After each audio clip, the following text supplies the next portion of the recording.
Mais um item é a questão da comunicação. Vocês se lembram da nossa comunicação? Vote no 3 que o resto é burguês. O Partido dos Trabalhadores, o Partido Sem Patrão. Vote no Genuíno, ex-guerrilheiro. Vote no Lula, que acabou de sair da cadeia. Vote no Ibrahim, exilado político. Com todas as dificuldades que nós tivemos com o trabalho dos companheiros do trabalho, juntamente com as outras organizações de esquerda, alguns intelectuais e as comunidades de base da Igreja Católica nos ajudaram muito, e a gente conseguiu consolidar a construção do Partido dos Trabalhadores, que ele existe até hoje. Elegemos vereadores, prefeitos, deputados estaduais, deputados federais, senadores, governadores e 4 vezes a presidência da República. Aí eu faço uma pergunta para todos nós. E aí? E daí? Eu acredito que nós precisamos voltar àquilo que foi a essência do nosso querido Partido dos Trabalhadores. O PT volta a fazer o trabalho de base, que é o oxigênio do PT. Do contrário, eu não sei o que pode acontecer. Muito obrigado. Não foi fácil fundar o PT. Todo mundo aqui já sabe. O Djalma contou, está aqui o Topogígio, tem um monte de gente que participou desse processo. Mas 45 anos depois, é bom a gente olhar o processo de novo. Para a gente não esquecer quem a gente é desde o início. O PT nasceu em São Bernardo, debaixo dos helicópteros. Nós fundamos o PT respirando gás lacrimogênio, baionetas, prisões, incomunicabilidade, lei de segurança nacional. A gente não pode esquecer que nós somos o Partido dos Trabalhadores e das Trabalhadoras, que foi por eles que a gente nasceu, que a gente não pode se afastar deles, a gente não pode tratar melhor os aliados de ocasião em detrimento da militância histórica do Partido dos Trabalhadores. E eu, como fundador do PT, tenho o direito de dizer: é para a esquerda, PT. O governo é para a esquerda, tem que vir um pouco, a gente não pode mais.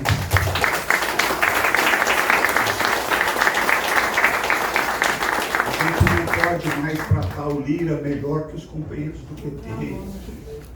Abrir agendas para o Pacheco de madrugada ou no sábado e domingo em detrimento do PT.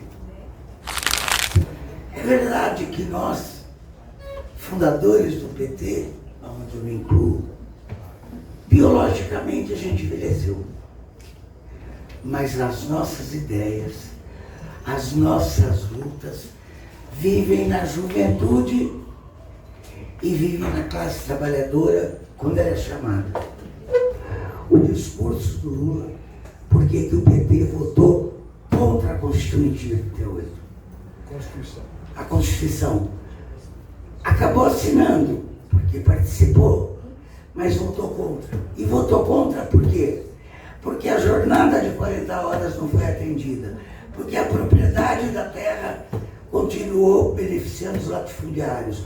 Porque os militares continuam mantendo o poder. Parece que estou falando do passado, né? Não, estou falando de hoje.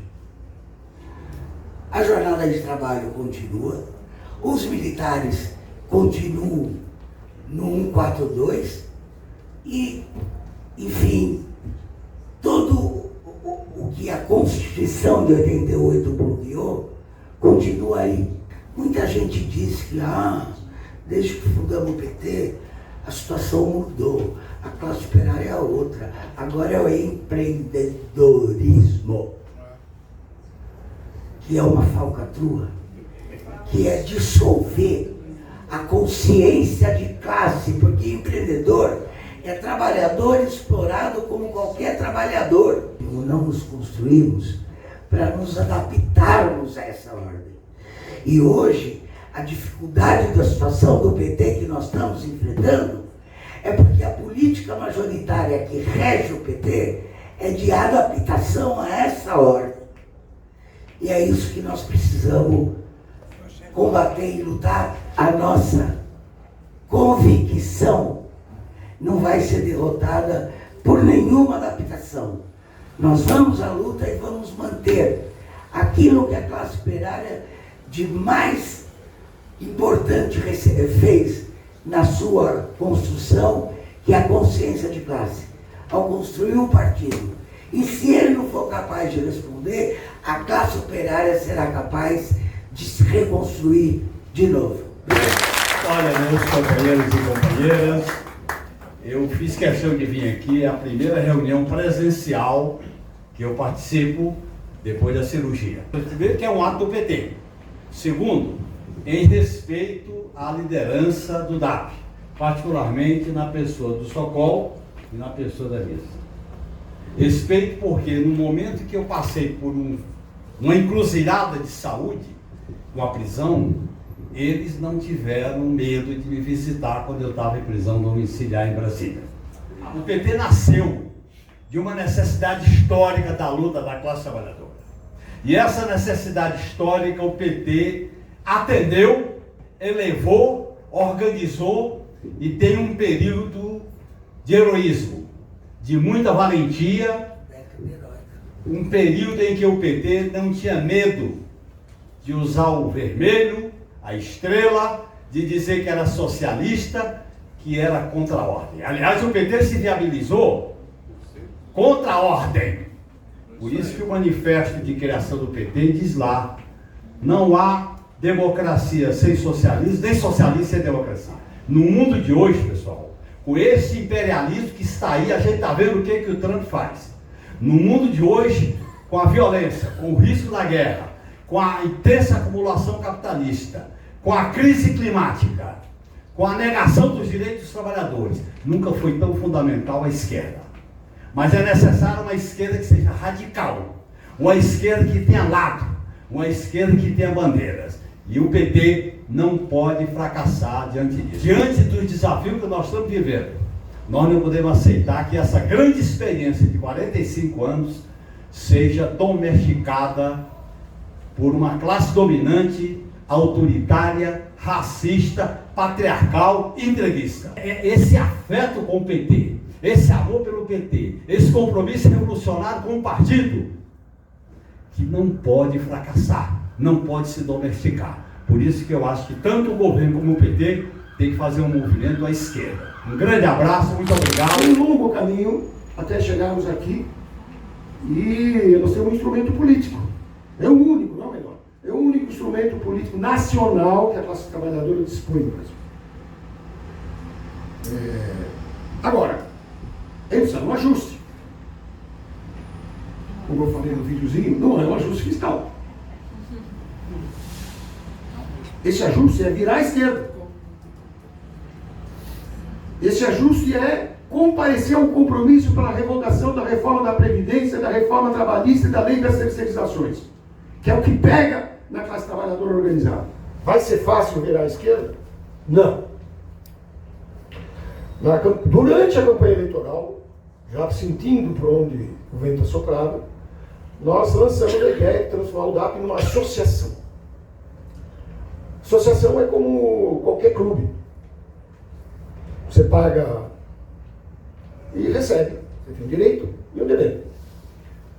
O dever que o associado tem, também nisso o Djalma e o Luiz Eduardo já sabe. O Djalma vai gostar, é pagar um cafezinho. Porque no PT ninguém paga mais nada. Isso é bom? Não, isso é muito ruim. Porque a base não controla a direção. O dinheiro é uma expressão do controle político. E nós estamos numa situação de a direção seleciona a base, e não a base seleciona a direção. E um dos 13 pontos é o pedido de cadeia para o general José Bélia. Vou explicar rapidinho. Esse é o responsável pelo desaparecimento de Rubens Paiva. Você vai no portal da transparência, companheiros, Esse indivíduo tem a patente de marechal e recebe 37 mil reais. Marechal, um código, é para aqueles que exerceram ações, o comportamento exemplar em situações de guerra. Então vocês entenderam por que deram a patente de marechal para ele? Porque ele é o herói da guerra. Qual guerra vocês sabem? A guerra contra o povo e as organizações políticas do povo. Muito importante dizer que no dia 22 de março, é um sábado, vamos ter o Encontro Nacional do Diálogo e Ação Petista. Tá? Daí nós vamos discutir a situação internacional e nacional, a questão do PED, com esse documento que a Babi está passando para todos vocês aderirem, que é o Girar à Esquerda, 13 pontos para o PED. Todos estão convidados a ler e aderir ao documento. Agradeço a todos os companheiros que contribuíram muito com o nosso debate aqui e que apresentaram, né, a história do nosso partido.